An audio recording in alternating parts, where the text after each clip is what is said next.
खामोश समंदर है। हम इंसान इस समंदर के किनारे पर खड़े छोटे बच्चों की तरह हैं जो लहरों को देखते हैं और सोचते हैं कि हम इसे जानते हैं। हम अपनी छोटी छोटी कामयाबियों का जश्न मनाते हैं, चांद पर झंडे लगाकर सोचते हैं कि हम ब्रह्मांड को जीत रहे हैं, पर हम ये भूल गए हैं कि समंदर जितना शांत दिखता है उसकी गहराइयों में उतने ही खौफनाक राज छिपे हैं। समय सन 2032। वो द्वार जब इंसानों ने चांद पर परमानेंट कॉलोनीज बना ली। डीप स्पेस रिसर्च प्रोग्राम के तहत एक विशाल जहाज बनाया गया जिसका नाम था इवेंट होराइजन। मकसद था हमारे सोलर सिस्टम की बाउंड्रीज को एक्सप्लोर करना। लेकिन अपने पहले ही सफर पर इवेंट होराइजन रहस्यमयी रूप से कहीं गायब हो गया, बिना कोई सिग्नल, बिना कोई सुराग छोड़े, जैसे ब्रह्मांड ने उसे निगल लिया हो। यह मिशन जो इंसानियत के इतिहास की सबसे बड़ी कामयाबी बनने वाली थी, सबसे भयानक त्रासदी में बदल गई। इवेंट होराइजन वाली उस रहस्यमयी घटना को बीते हुए अब 7 साल हो चुके थे। वक्त था साल 2047। अंतरिक्ष की गहरी काली खामोशी को चीरती हुई लुईस एंड क्लार्क नाम की एक स्पेसशिप अपने मिशन की तरफ बढ़ रही थी। ये कोई आम जहाज नहीं था, बल्कि एक सर्च एंड रेस्क्यू वेसल थी जिसे भेजा गया था एक टॉप सीक्रेट मिशन पर। जहाज की आयन इंजन उसे बिजली जैसी रफ्तार से धकेल रही थी, इतनी तेज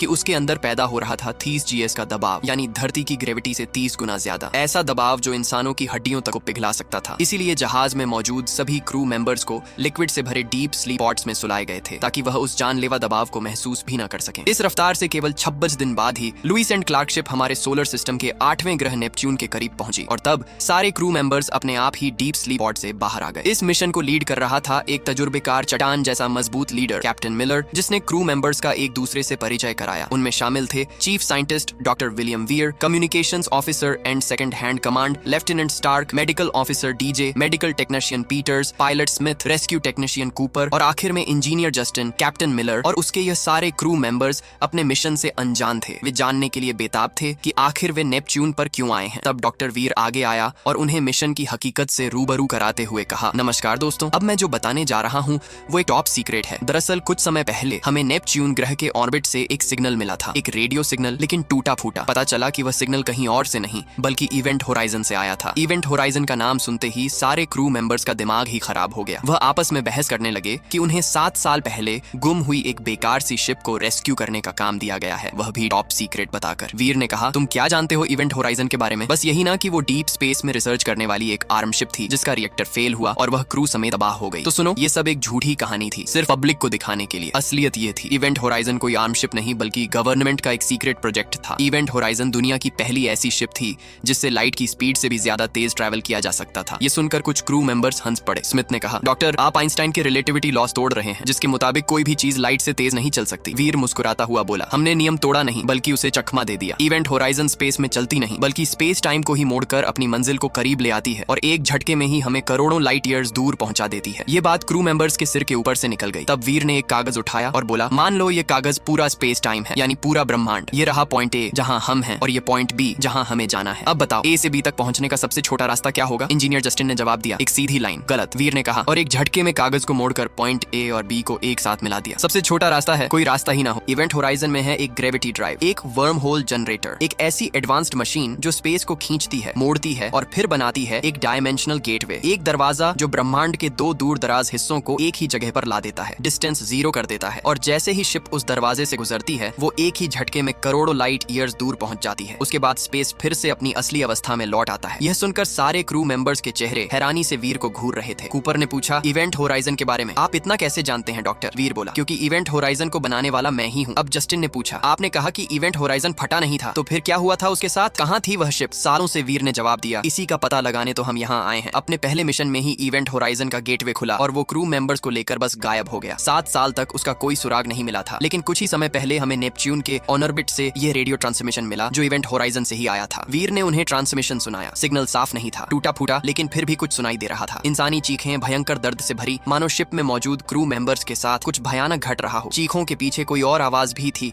गड़गड़ाहट जैसी। फिर वीर ने उस गड़गड़ाहट भरी आवाज को फिल्टर करके उन्हें सुनाया। ऐसा लग रहा था जैसे कोई कुछ बोल रहा हो, लेकिन उसकी भाषा कुछ समझ नहीं आ रही थी। तभी डीजे ने कहा, रुको, ये तो लैटिन भाषा लग रही है। हाँ, लैटिन ही है, पर लगता है जैसे कोई कह रहा है लिबराते में। कैप्टन ने पूछा, क्या मतलब है इसका? डीजे बोला, इसका मतलब है मुझे बचाओ। इतने में ही अचानक शिप में अलार्म बज उठा, यानी वक्त आ चुका था। नेपच्यून की ऑर्बिट में उतरकर इवेंट होराइजन को ढूंढने का कैप्टन के आदेश पर टीम तैयार हो गई और लुईस एंड क्लार्क उस रहस्यमयी सिग्नल की दिशा में बढ़ चली। आसमान तूफानी बादलों से घिरा था, गहरे, भारी और डरावने। शिप जैसे ही नीचे उतरी, उनके सामने थी इवेंट होराइजन, एक विशालकाय शिप, बिल्कुल खामोश, जैसे कोई प्राचीन मंदिर जो सदियों से अकेला खड़ा हो, इंतजार करता हुआ। कम्युनिकेशन ऑफिसर स्टार्क ने उस शिप के क्रू मेंबर से संपर्क करने की कोशिश की, लेकिन उससे किसी का भी जवाब नहीं आया। फिर स्टार्क ने शिप में बायोस्कैन शुरू किया, यह देखने के लिए कि अंदर कोई जिंदा बचा भी है या नहीं। पर जो नतीजा सामने आया वह चौंकाने वाला था। स्कैनर शिप के अंदर किसी जीवित चीज की लोकेशन दिखाने के बजाय पूरी शिप को ही बार बार लोकेट कर रहा था, जैसे कि वह पूरी शिप ही जीवित हो। हालांकि यह नामुमकिन था। स्टार्क ने कैप्टन से कहा कि शायद स्कैनर में ही कुछ गड़बड़ी आ गई है, अब बस एक ही तरीका बचा था। कैप्टन ने शिप के अंदर जाकर सर्वाइवर्स को ढूंढने का फैसला किया। उन्होंने अपनी शिप से एक ब्रिज बाहर निकाली और उसे इवेंट होराइजन के एयरलॉक से जोड़ दिया। फिर captain Miller, medical technician Peters और इंजीनियर जस्टिन स्पेस सूट पहनकर इवेंट होराइजन में दाखिल हुए। अजीब सी खामोशी थी अंदर और साथ ही जानलेवा ठंड भी। शिप का सारा सामान जीरो ग्रेविटी में तैर रहा था। हालांकि कैप्टन और उसके साथी मैग्नेटिक शूज की बदौलत सतह पर पकड़ बनाए हुए थे। शिप दो हिस्सों में था, आगे की तरफ कंट्रोल पैनल था और पीछे की तरफ इंजन और बीच में एक बड़ा कॉरिडोर था। शिप को ऐसे डिजाइन किया गया था कि अगर कोई इमरजेंसी आए तो शिप को बीच से तोड़कर फ्रंट डेक को लाइफ बोट की तरह इस्तेमाल किया जा सकता था। इसके लिए कॉरिडोर में एक्सप्लोसिव्स भी लगे हुए थे। कैप्टन ने जस्टिन को शिप के पिछले हिस्से यानी कि इंजन की तरफ भेज दिया और पीटर्स के साथ फ्रंट डेक की छानबीन करने चला गया। कुछ देर बाद कैप्टन मेडिकल रूम की तलाशी ले रहा था और पीटर्स कंट्रोल रूम तक पहुंच चुकी थी। अब तक उन्हें कोई क्रू मेंबर नहीं मिला था, ना जिंदा ना ही मरा। तभी पीटर्स की नजर कंट्रोल पैनल पर पड़ी जहां ताजा खून के निशान थे। वो सिहर गई। अगले ही पल बिजली चमकी और उसकी आंखों के सामने कुछ भयानक उभर आया। दीवारों पर हर तरफ इंसानी मांस और खून चिपका हुआ था, जैसे वो जगह कोई स्पेस शिप नहीं बल्कि कोई कसाई खाना हो। वहीं पीटर्स को शिप के वीडियो लॉग्स मिल गए जिसमें इस मिशन की पूरी रिकॉर्डिंग्स थी। वो एक सीडी निकाल ही रही थी कि तभी कोई साया चुपचाप उसके पीछे आ खड़ा हुआ। पीटर सीडी को प्लेयर से खींचती हुई जब एक झटके से मुड़ी तो सामने देख चीख पड़ी। उसके सामने था एक भयानक शरीर, दोनों आंखें गायब, बदन जगह जगह से फटा हुआ। लेकिन कुछ पल बाद पीटर्स को एहसास हुआ कि यह कोई प्राणी नहीं बल्कि जीरो ग्रेविटी में तैरती एक लाश थी। उसकी सांसें थोड़ी संभली। उधर वीर और बाकी क्रू पीटर्स के हेलमेट कैमरा पर यह सब देख रहे थे। वे समझ चुके थे ये इवेंट होराइजन का ही एक क्रू मेंबर था। उसकी हालत देखकर उनके भी रोंगटे खड़े हो गए। लग रहा था जैसे किसी जानवर ने पंजों से नोच डाला हो। उधर जस्टिन शिप के इंजन सेक्शन में पहुंचा। अंतिम छोर पर उसे एक अजीब सी मशीन दिखी, एक विशाल गोल्ड ढांचा जिसके चारों ओर घूम रही थी 3 मैग्नेटिक रिंग्स। इतना अनोखा डिजाइन जस्टिन ने कभी नहीं देखा था। वीर भी कैमरे से उसे देख रहा था। चेहरे पर एक अजीब संतुष्टि थी, जैसे अपने बच्चे को देख रहा हो। उसने कहा, यही है कोर शिप का दिल, एक वार्म होल जनरेटर जिसे हम कहते हैं ग्रेविटी ड्राइव। उसी पल अचानक ही जस्टिन का कैमरा और माइक अपने आप ही ऑफ हो गया। अब वीर और बाकी क्रू मेंबर्स जस्टिन को ना देख पा रहे थे और ना सुन पा रहे थे। उधर जस्टिन की आंखों के सामने कुछ अजीब घट रहा था। ग्रेविटी ड्राइव के घूमते हुए गोले यानी कि कोर से अचानक एक तेज चमकती रोशनी फूटी, इतनी तेज कि एक पल के लिए जस्टिन की आंखें जैसे अंधी हो गईं। कुछ पल बाद जब वो रोशनी धीरे धीरे कम हुई तो जस्टिन ने देखा वो घूमती हुई रिंग्स अब एक परफेक्ट गोल आकार बना चुकी थी और उनके बीच मौजूद कोर एक गहरे काले स्याह अंधेरे में तब्दील हो चुका था। जस्टिन ने आगे बढ़कर उस अंधेरे में अपनी उंगली डाली। वह अंधेरा उसे किसी लिक्विड की तरह महसूस हुआ। अब जस्टिन की जिज्ञासा और बढ़ गई। उसने पूरा हाथ उस अंधेरे में डाल दिया। तभी अचानक उसे एक झटका सा लगा, जैसे किसी ने उसका हाथ कसकर पकड़ लिया हो। जस्टिन घबरा गया। वो अपना हाथ बाहर खींचने के लिए पूरा जोर लगाने लगा, लेकिन तभी किसी ने जस्टिन को ही उस अंधकार में खींच लिया। जस्टिन एक केबल से बंधा था जिसका दूसरा सिरा लुइस एंड क्लार्क से जुड़ा था। अब वह केबल तेजी से खींच रही थी। खतरे को भांपकर कूपर फौरन जस्टिन को बचाने दौड़ा, लेकिन तभी केवल एक झटके से तन गई और ठहर गई। उसी पल ग्रेविटी ड्राइव के अंधेरे कोर से एक तेज ऊर्जा फूटी, जैसे कोई अंदरूनी विस्फोट हुआ हो। वो ऊर्जा इवेंट होराइजन से होती हुई लुइस एंड क्लार्क तक फैल गई, जैसे कोई अदृश्य तूफान। सर्किट्स जल गए, शिप में आग लग गई और प्रेशराइज्ड छत में छेद हो गया, जिससे तेजी से शिप की ऑक्सीजन लीक होने लगी। अब लुइस एंड क्लार्क के क्रू के पास कोई रास्ता नहीं बचा था। अपनी जान बचाने के लिए उन्हें भी स्पेस सूट पहनकर इवेंट होराइजन में आना पड़ा। उधर कूपर तनी हुई केबल को खींचते हुए जस्टिन को बचाने बढ़ रहा था। तभी अचानक केबल ढीली पड़ गई और अगले ही पल जस्टिन खुद ब खुद उस अंधकार से बाहर निकल आया, लेकिन वह पूरी तरह बेहोश था। कूपर ने फुर्ती से उसे थाम लिया। इसी दौरान पीटर्स ने इवेंट होराइजन के पावर सिस्टम में सुधार किया और पूरी शिप एक बार फिर चालू हो गई। बिजली लौटते ही शिप की ग्रेविटी भी स्थिर हो गई। सारी उड़ती चीजें नीचे गिर गई। वो लाश जो ठंड में जमकर हवा में तैर रही थी जमीन पर गिरी और चकनाचूर हो गई। अब शिप का टेम्परेचर नॉर्मल था, लेकिन हवा में एक अजीब सी घुटन महसूस हो रही थी। लेफ्टिनेंट स्टार्क ने कैप्टन को बताया कि शिप का एयर फिल्टर फेल हो चुका है। हवा में घातक कार्बन डाइऑक्साइड फैली हुई है जो उनकी हर सांस के साथ बढ़ती जा रही है। हालांकि उन्होंने लुइस एंड क्लार्क के फिल्टर इस शिप में लगा दिए थे, पर स्टार्क का अनुमान था कि यह फिल्टर्स इतने बड़े शिप को सिर्फ 20 घंटे तक ही साफ रख पाएंगे। अगर 20 घंटे में उन्होंने लुइस एंड क्लार्क को ठीक नहीं किया और यहाँ से रवाना नहीं हुए तो यह जहरीली हवा धीरे धीरे सबको खत्म कर देगी। मुसीबत बस इतनी ही नहीं थी। कुछ देर पहले कोर से जो ऊर्जा निकली थी उससे उनका कम्युनिकेशन सिस्टम भी पूरी तरह तबाह हो चुका था, जिससे वे मदद बुलाने की उम्मीद भी नहीं कर सकते थे। कैप्टन की अब चिंता बढ़ चुकी थी। उसने पायलट स्मिथ को उनके शिप में हुए छेद को वेल्डिंग करने भेज दिया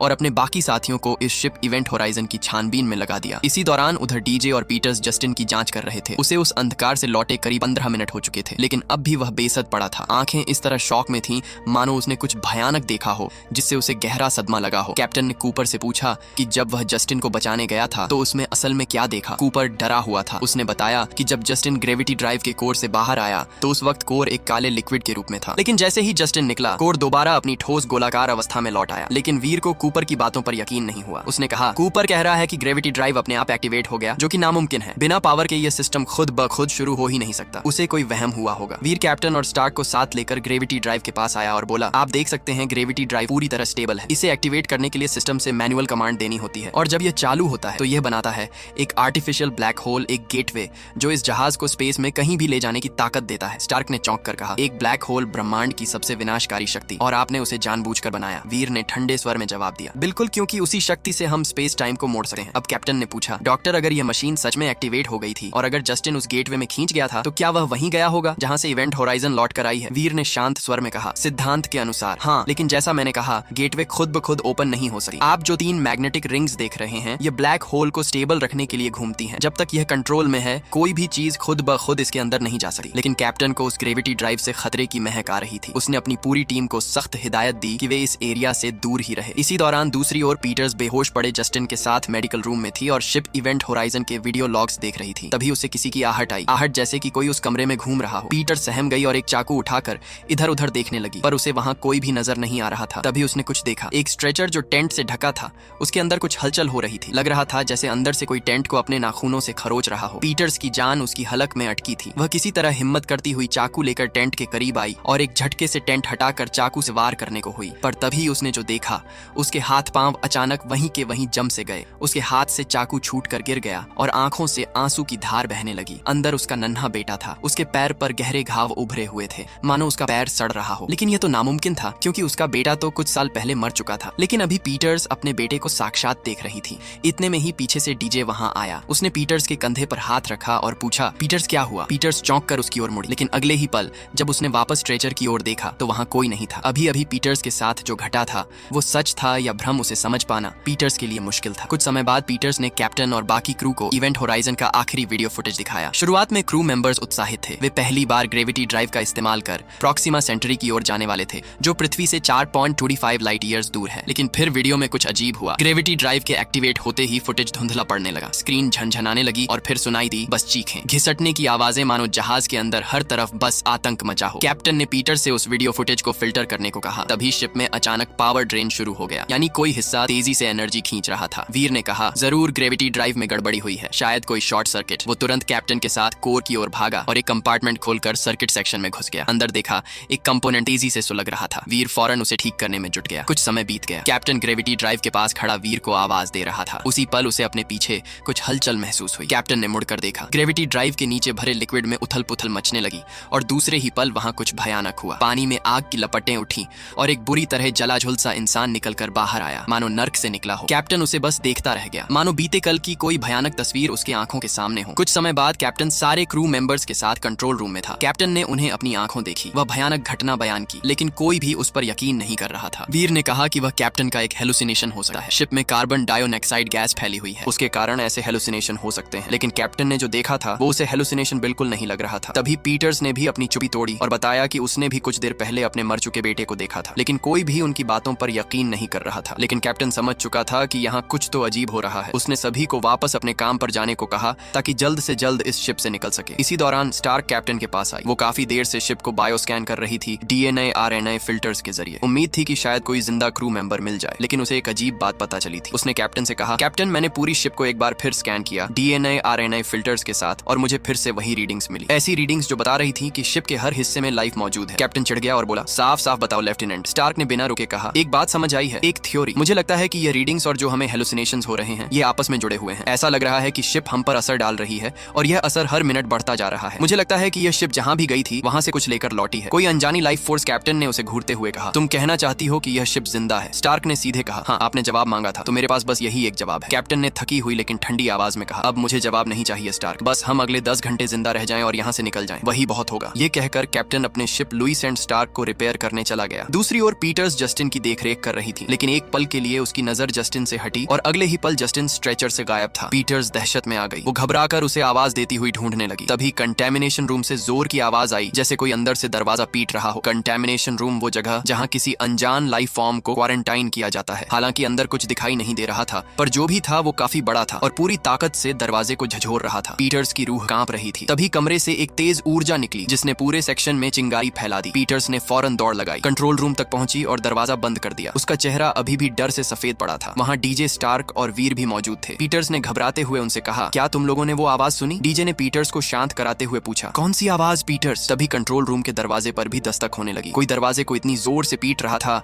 कि लोहे के दरवाजे पर भी निशान उभर आ रहा था। डीजे और स्टार की भी अब डर के मारे हालत खराब हो गई, लेकिन वहीं वीर बिल्कुल शांत एक जगह पर बैठा ये सब देख रहा था। लग रहा था जैसे वह अपने होश में ही ना हो। वो अचानक उठकर दरवाजा खोलने जाने लगा, पर स्टार्क ने उसका हाथ मरोड़ कर उसे रोक लिया। इतने में ही दरवाजा पीटना बंद हो गया और उन्हें एक इमरजेंसी सिग्नल मिला। पता चला कि कोई एयरलॉक से शिप के बाहर निकल रहा है। पीटर्स समझ गई कि यह जस्टिन ही होगा। वे सभी एयरलॉक की तरफ भागे। पीटर्स का अंदाजा सही था, वह जस्टिन ही था। उसने एयरलॉक के दरवाजे को अंदर से लॉक कर दिया था और अब बाहर का दरवाजा खोलने वाला था। खुले स्पेस के संपर्क में आते ही उसके परखच्चे उड़ जाने वाले थे। पीटर्स ने चिल्लाकर जस्टिन से कहा, जस्टिन रुक जाओ प्लीज, बाहर का दरवाजा मत खोलना। जस्टिन मुड़ा और बोला, क्या आपने भी वो आवाज सुनी? पीटर्स ने कहा, हाँ जस्टिन, मैंने भी वह सुना। मुझे तुम पर यकीन है, तुम प्लीज दरवाजा खोलो। लेकिन जस्टिन बिना रुके बोलता गया, वह तुम्हें कुछ दिखाते हैं। कुछ भयानक? पीटर्स ने पूछा। तुम किसकी बात कर रहे हो जस्टिन? कौन है वो? जस्टिन ने कहा, तो डार्क, वो अंधकार जो मेरे अंदर है। जब मैं गेटवे से उस दूसरी जगह गया था तो यह मेरे साथ यहाँ आए। अब और सहा नहीं जाता। अगर तुम मेरी जगह होती, वो देखती जो मैं देख रहा हूँ, तो तुम भी मौत ही चुनती। ये कहते हुए उसने बाहर एयर लॉक को खोलने का बटन दबा दिया, जिससे एयर लॉक का प्रेशर बढ़ने लगा। जस्टिन के शरीर पर इतना दबाव पड़ा कि शरीर की नसें फूल गई। आंख, नाक, मुंह, हर तरफ से खून की धार फूटने लगी। अगले ही पल दरवाजा खुला और जस्टिन खुले अंतरिक्ष में उड़ने लगा। खुशकिस्मती से कैप्टन उस वक्त एयर लॉक के बाहर आ चुका था। वो जस्टिन को लेता हुआ वापस एयर लॉक में आ गया और दरवाजा बंद कर दिया। जस्टिन की जान तो बच गई थी, लेकिन हालत गंभीर थी। डीजे और पीटर्स उसका इलाज करने में लग गए। अब कैप्टन का दिमाग फिर चुका था। उसने वीर पे सवाल पर सवाल दागे। डॉक्टर, सच सच बताओ, यहाँ क्या हो रहा है? जस्टिन कह रहा था कि वह गेटवे से अंदर गया था और अपने साथ अंधकार लेकर लौटा। आखिर क्या मतलब है इसका? इस शिप को तुमने कहाँ भेजा था? ये शिप 7 साल तक कहाँ थी डॉक्टर? लेकिन वीर के पास कोई जवाब नहीं था। वो नजरें चुराता हुआ वहाँ से निकल गया। अब कैप्टन को शिप के भीतर अजीब अजीब आवाजें सुनाई देने लगी थी, कुछ जानी पहचानी और दर्द से भरी हुई। वह जब भी शिप की दीवारों को छूता था तो उसे भयानक दृश्य दिखने लगते थे, जैसे शिप उसके अंदर के डर को बाहर ला रही हो। वो आवाजें उसके पुराने साथी कॉरे की थी। कैप्टन के अतीत में एक भयानक हादसा हुआ था। एक स्पेसशिप में आग लग गई थी और क्रू को बचाते हुए उसे कॉरे को वहीं जलने के लिए छोड़ना पड़ा था। यह पछतावा आज भी उसकी रूह में जिंदा था और अब वह अतीत यह शिप उसके सामने ला रहा था। उसने ग्रेविटी ड्राइव के सामने जिस जले हुए इंसान को देखा था वह कॉरिक ही था। डर और बेचैनी में कैप्टन डीजे के पास आया। उसने कहा, डीजे, लगता है जैसे यह शिप सचमुच जिंदा है। इसे हम सबके अंदर छुपे राज पता है, जैसे यह हमारा दिमाग पढ़ सकती हो। डीजे बोला, कैप्टन, मैं आपको कुछ बताना चाहता हूँ। कैप्टन, मैं माफी चाहूंगा। वो मैसेज जो इस शिप से मिली थी उसे समझने में मुझसे भूल हो गई। वो लैटिन शब्द लिबेराते में यानी मुझे बचाओ नहीं थे। असल में वे शब्द थे लिबराते ट्यूथ में यानी खुद को बचाओ। मैंने उस आवाज को और फिल्टर किया, तब मुझे आगे के शब्द भी समझ आए। वह कंप्लीट शब्द थे लिबराते ट्यूथ में एक्स इनफेरिस यानी कि खुद को बचाओ नर्क से। कैप्टन चौंक उठा। डीजे ने आगे कहा, कैप्टन, अगर डॉक्टर वीर की बात सच है, ये शिप कहीं भी जा सकती है, तो जरूर ये शिप ऐसी जगह से लौटी है जो हमारे ब्रह्मांड की सीमाओं के भी पार है, जो बिल्कुल भी साइंटिफिक नहीं है। शायद वह जगह नरक थी। ये सुनकर कैप्टन एक पल मुस्कुरा दिया और बोला, क्या तुम नृत्य जैसी फालतू बातों पर यकीन करते हो? डीजे बोला, मैं नहीं करता, लेकिन जिन्होंने यह मैसेज भेजा है वह जरूर करते होंगे। इसी बीच कैप्टन ने टाइम चेक किया। अब उनके पास सिर्फ 20 मिनट बचे थे, जिसके बाद शिप की हवा पूरी तरह जहरीली हो जाती। लुईस एंड क्लार्क लगभग रिपेयर हो चुकी थी, लेकिन अभी तक ये नहीं पता चल सका था कि इवेंट होराइजन के क्रू के साथ आखिर हुआ क्या था। उधर पीटर्स लगातार वीडियो लॉग्स को फिल्टर कर रही थी, लेकिन बार बार फेल हो रही थी। अब वह हार मान चुकी थी कि तभी स्क्रीन पर कुछ अपने आप ही उभर आया। वीडियो अब साफ थी। पीटर्स ने सबको बुला लिया और जो उन्होंने देखा वो किसी बुरे सपने से कम नहीं था। इवेंट होराइजन के क्रू पागल हो चुके थे, दरिंदों की तरह एक दूसरे को मार रहे थे। कोई मांस चबा रहा था, किसी के मुंह से टेंटिकल्स निकल रहे थे, कोई खून की उल्टियां कर रहा था। और फिर सबसे डरावना पल, शिप के कैप्टन ने अपनी ही आंखें नोच डाली थी। ये मंजर देखकर सभी की रूह कांप गई। कैप्टन ने क्रू से कहा, बस अब बहुत हो गया, अब हम यहाँ एक पल भी नहीं रुकेंगे। अभी के अभी सब अपनी शिप पर चलो और यहाँ से निकलो। लेकिन वीर के अंदर अब अजीब सी सनक भर चुकी थी। उसने कहा, मिशन का क्या कैप्टन? हम कहीं नहीं जा रहे, मेरे इस शिप के बिना तो बिल्कुल भी नहीं। ये सुन कैप्टन ने गुस्से में कहा, डॉक्टर, हमारा मिशन था क्रू को रेस्क्यू करना, जो कि अब जिंदा नहीं है। तुम्हारी इस मनुष्य शिप ने उन्हें मार दिया। डॉक्टर, अब इससे पहले कि ये हमारी भी जान ले ले, हम यहाँ से निकल जाएंगे। ये कहकर कैप्टन ने अपनी टीम को आदेश दिया, स्टार, जल्द से जल्द इस शिप के सारे वीडियो लॉग्स डाउनलोड करो। डीजे, तुम जस्टिन को शिप पर लेकर जाओ और पीटर्स स्मिथ के साथ जाओ और हमारी शिप के फिल्टर्स निकाल लाओ जल्द से जल्द। ये कहकर कैप्टन कॉरिडोर की तरफ जाने लगा। कैप्टन अब अपना फैसला ले चुका था। जैसे ही वे अपनी शिप लुईस एंड क्लार्क में लौटेंगे, इवेंट होराइजन पर मिसाइल दागकर उसे हमेशा के लिए खत्म कर देंगे। लेकिन तभी वीर उसके सामने आ गया। चेहरे पर अजीब सी शांति ली। उसने कहा, तुम यहाँ से नहीं जा सकते कैप्टन, ये शिप तुम्हें जाने ही नहीं देगी। कैप्टन ने सख्ती से जवाब दिया, तुम्हारे पास सिर्फ 20 मिनट है। डॉक्टर,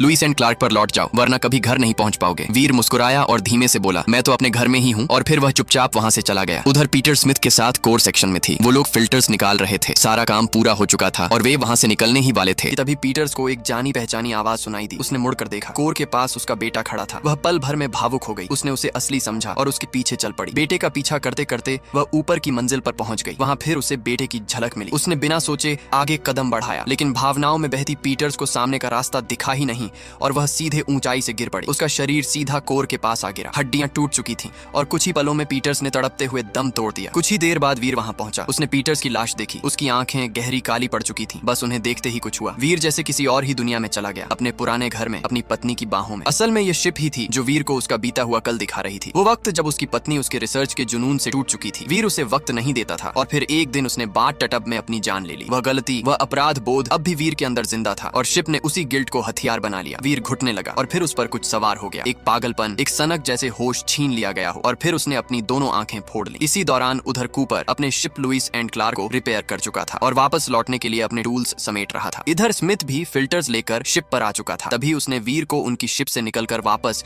इवेंट होराइजन की तरफ जाते देखा। स्मिथ ने उसे रोकने की कोशिश की, लेकिन वह नहीं रुका। स्मिथ ने कैप्टन से संपर्क किया और उसे बताया कि वीर अभी अभी यहाँ से निकला है। तभी कैप्टन ने देखा कि कॉरिडोर में लगे एक्सप्लोसिव में से एक एक्सप्लोसिव गायब था। उसे देख कैप्टन समझ गया कि वीर उनके शिप में क्या करने गया था। उसने फौरन स्मिथ से कहा, स्मिथ जल्द से जल्द वहां से निकलो। वीर ने हमारी शिप पर बम रख दिया है। लेकिन इससे पहले कि स्मिथ कुछ भी समझ पाता, शिप एक धमाके के साथ फट गई और इवेंट होराइजन से अलग हो गई। स्मिथ मारा गया और वहीं कूपर जो शिप के ऊपर काम कर रहा था वो जिंदा था और मलबे के साथ बेतहाशा अंतरिक्ष की ओर उड़ता जा रहा था। लेकिन कूपर ने अपना होश संभाला और अपने सूट के थ्रस्टर्स ऑन करके वापस इवेंट होराइजन की ओर बढ़ गया। उधर कैप्टन गुस्से से भरा हुआ था। उसने मेडिकल रूम में मौजूद डीजे से संपर्क किया, बताया कि लॉइस एंड स्टार्क अब तबाह हो चुकी है और साथ ही उसने चेतावनी दी, वीर से सतर्क रहो। लेकिन डीजे को जरा भी भनक नहीं थी कि मौत ठीक उसके पीछे खड़ी है। जैसे ही वह पलटा, वीर सामने था। उसकी आंखें अब खोखली थी, फिर भी वह सब देख सकता था क्योंकि अब पूरी शिप उसकी आंखें बन चुकी थी। वीर ने डीजे की गर्दन दबोच ली, एक ही झटके में उसे बेसुध कर दिया और फिर एक दरिंदे की तरह उसका शरीर चीर फाड़ दिया। कुछ देर बाद कैप्टन दौड़ता हुआ मेडिकल रूम पहुंचा और जो उसने देखा उसके रोंगटे खड़े हो गए। डीजे का कटा हुआ शव छत से लटका हुआ था। फर्श पर उसके खून, मांस और आंतों का ढेर पड़ा था, जैसे किसी कसाई खाने में जानवर को काट कर टांग दिया जाता है। बिल्कुल वैसा ही दृश्य था। कैप्टन की आत्मा कांप गई, लेकिन इसके साथ ही उसका गुस्सा भी चरम पर आ गया। उसने अब बंदूक निकाल ली और वीर को ढूंढने लगा। वह भटकता हुआ जब कंट्रोल रूम तक आया तो देखा कि वीर ने स्टार्क को भी मारकर बेहोश कर दिया था। कैप्टन उसे होश में ले आया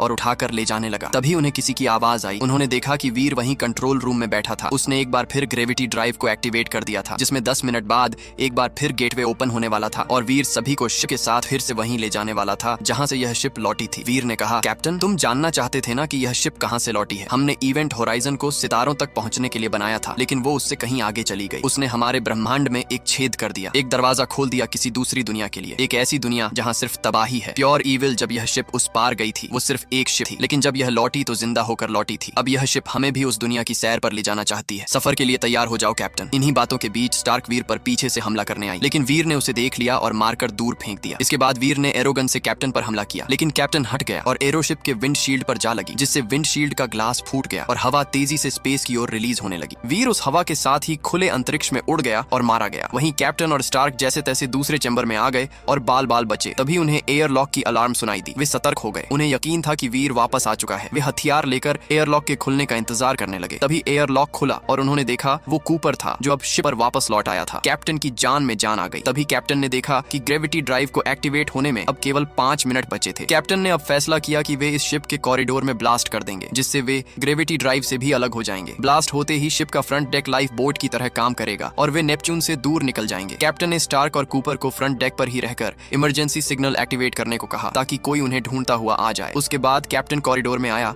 और बॉम्ब एक्टिवेट करके डेटोनेटर उठा लिया, लेकिन वह फ्रंट डेक की तरफ जा पाता। उसके पहली ही आग में झुलसता हुआ उसका साथी कॉरिक एक बार फिर उसके सामने आ खड़ा हुआ। उसने कैप्टन पर आग बरसा दिया। कैप्टन भागता हुआ सीधा ग्रेविटी ड्राइव वाले चैम्बर में घुस गया। वो चैम्बर आग में जलने लगा। कैप्टन के कपड़ों ने भी आग पकड़ लिया था। कैप्टन ने किसी तरह पानी में कूदकर अपनी जान बचाई, लेकिन जब उसने होश संभाला तो एक बार फिर कॉरिक उसके सामने था। देखते ही देखते कॉरिक का रूप बदल गया। असल में वह वीर था जो अभी मरा नहीं था। शिप उसे अंतरिक्ष से वापस खींच लाई थी। अब वह किसी नर्क के शैतान से कम नहीं लग रहा था। वीर ने कैप्टन की खोपड़ी दबोच ली और उसे दिखाया कि कैसे यह शिप उसके साथियों की आत्माओं को नर्क में ले जाकर तड़पा रही है, और यह भी दिखाया कि नर्क में उसके साथ भी कितना भयानक घटने वाला है। अब गेटवे बस खुलने ही वाला था कि तभी कैप्टन के हाथ बॉम्ब का डेटोनेटर लग गया। कैप्टन ने बिना एक पल गए बटन दबा दिया। शिप का कॉरिडोर जोरदार धमाके से फट गया और इवेंट होराइजन 2 हिस्सों में बट गई। आगे का हिस्सा यानी फॉरवर्ड कंपार्टमेंट धीरे धीरे स्पेस में सुरक्षित बहता चला गया, लेकिन वहीं पीछे का हिस्सा जिसका ग्रेविटी ड्राइव एक्टिवेट हो चुका था वो एक भयानक वर्म होल में खींच कर गायब हो गया। स्टार्क और कूपर बेबस होकर दूर से यह सब देख रहे और फिर वो जस्टिन को लेकर स्लीपिंग पॉड में चले गए। जस्टिन अब भी कोमा में था लेकिन जिंदा था। 72 दिन बाद इवेंट होराइजन के बचे हुए हिस्से को एक रेस्क्यू टीम ने खोज निकाला। वह सीधे ग्रेविटी टैंक सेक्शन में पहुंचे जहां उन्हें स्टार्क, कूपर